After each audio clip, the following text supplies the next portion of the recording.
On rencontre Pascal Thibault pour nous présenter cette fois-ci la deuxième édition du Festival Humanité, donc qu'on a pu voir cette première édition au mois d'août dernier. Ça sera de retour cette année. Ça va bien ce matin?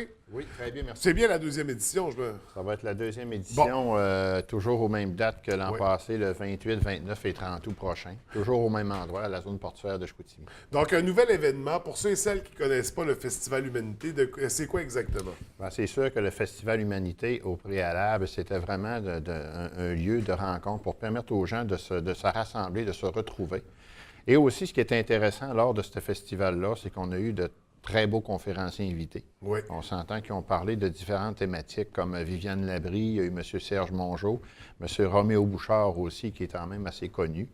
Et puis, c'était vraiment un beau festival avec plein de bénévoles, plein de gens qui ont participé en grand nombre.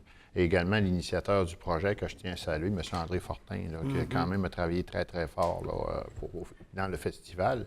Et on s'entend que la première édition, ça a été pas facile parce qu'on commençait. Oui. Ça fait que moi, je faisais partie du comité de coordination et de réalisation de la première édition. Alors, tu sais, on a comme mené ça un peu à bout de bras. Là. Alors, cette année, bien, il y a eu un nouveau conseil d'administration qui a été mis en place. Oui. Alors, avec des nouveaux bénévoles, des nouvelles personnes. Alors, en gros, c'est un petit peu ça. Puis, il va y avoir une deuxième édition en 2016.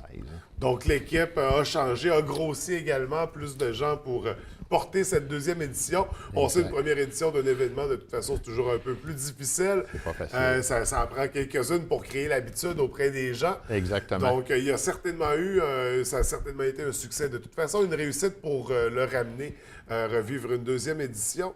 Comment on la visualise, cette deuxième édition? Bien, moi, c'est sûr que personnellement, vu que j'ai participé à la première édition cette année pour 2016, je vais plus être un bénévole là, qui va agir à un autre niveau. Oui. Parce que ça entend que ça me faisait beaucoup de choses avec mes engagements que j'ai.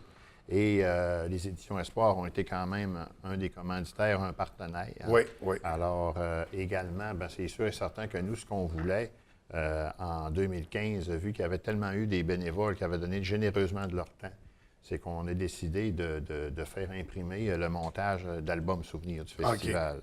Puis le but de ça, bien, c'est sûr, ça fait une belle carte de visite, qu'on le veuille ou non. Mais également, c'est pour faire revivre un peu l'événement en images aux gens qui ont participé. Parce que moi, en passant, j'ai été là une partie du festival, mais à un moment donné, j'ai fait la conversation humanité du Cameroun avec Jocelyn Girard, qui était ici présent, qui d'ailleurs est dans l'album. Ça fait que, tu sais, puis c'était une façon de dire merci aux gens pour ce qu'ils ont fait. Parce que, tu sais, c'est important de le dire que l'action bénévole au Saguenay-Lac-Saint-Jean, comme partout au Québec, ça vaut cher. Oui. Et vous savez clairement que qui aujourd'hui n'a pas besoin de l'action bénévole? On regarde les mouvements politiques, les OSB, les organisations, et puis sans bénévoles, je m'excuse, mais il y aurait beaucoup de choses qui s'écrouleraient malheureusement. Et puis des fois, on ne s'attarde pas à ces choses-là. Ils ne portent pas une attention trop grande, mais quand on s'arrête vraiment, on regarde, on pèse le pour et le contre, un bénévole, là, c'est beaucoup. Oui, oui. Alors nous, parce que le montage de l'album avait été initialement fait par M. Fortin, André Fortin, sauf que nous, on s'est dit, bien, pourquoi pas le faire imprimer, puis l'offrir en cadeau. Donc, les éditions Espoir étant partenaires, pourquoi pas faire profiter de Une pierre la deux coups. spécialisation? Exact. Donc, un album où on retrouve des photos souvenirs, un bel album de la première édition, Exact. qui également va servir de financement, je présume, pour la deuxième édition. C'est sûr que veut pas, le but, c'était pas c'était de donner l'album. Et puis je remercie parce que les photographes qui ont pris les photos, c'est vraiment extraordinaire. C'est une personne, entre autres, de l'abbé. Deux personnes extraordinaires. Et ce qui est intéressant, c'est que tous les noms des personnes qui ont contribué, que ce soit au comité de coordination, photographie, sont tous indiqués à l'avant-dernière page de l'album. Alors, tout est bien expliqué, imagé. Et puis, c'est sûr et certain, éventuellement, quand on va rencontrer des gens pour une demande d'aide ou peu importe quoi, c'est une belle carte de visite. C'était le but aussi. Oui. Oui, un bel outil donc qui a été développé. Exact. Cet album, on se le procure comment? Bien, moi, c'est sûr et certain qu'on en a fait quand même imprimer là, beaucoup. Là, on parle de 1200 exemplaires. Là.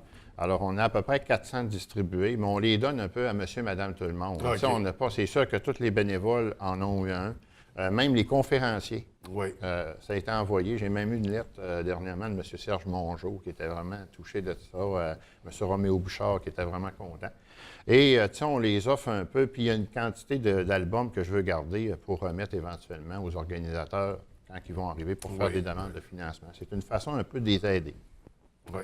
Donc, un très bel outil, encore une fois. Un bel album souvenir, des photos de grande qualité. Exact. Belle impression aussi dans cet album-là.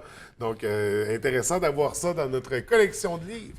Toujours plaisant. Oui. Sinon, pour la deuxième édition, qu'est-ce qu'on surveille? Donc, on a parlé les mêmes dates, mêmes lieux. Donc, ça a lieu au mois d'août. Exactement, c'est ça. Ça va être le 28, 29 et 30 août 2016. Sauf que pour la programmation, je vais laisser le soin au conseil d'administration, M. Fortin, M. Girard, éventuellement à venir vous présenter ça dans un avenir rapproché. Oui, parce qu'il y avait eu un appel à tous aussi sur les réseaux sociaux pour aller chercher les idées, l'intérêt des gens par rapport au festival. Je crois qu'il y avait eu un forum de création d'organiser au mois de janvier. J'ai participé à ça à la Bibliothèque publique de Chicoutimi. C'était vraiment intéressant. On était quand même plusieurs personnes. Oui. Avec des tables, on avait des sujets, puis en fin de compte, avec la responsable des bénévoles, on a beaucoup discuté. Je peux juste vous dire qu'il va y avoir encore des très, très, très belles choses pour 2016, mais que moi, je vais laisser le soin. On vend pas de punch tout de suite. C'est ça, exactement. Il est beaucoup trop tôt pour vendre les punchs. Exact. On rencontrera certainement quelqu'un du conseil d'administration d'ici l'été pour nous présenter la deuxième édition du Festival Humanité.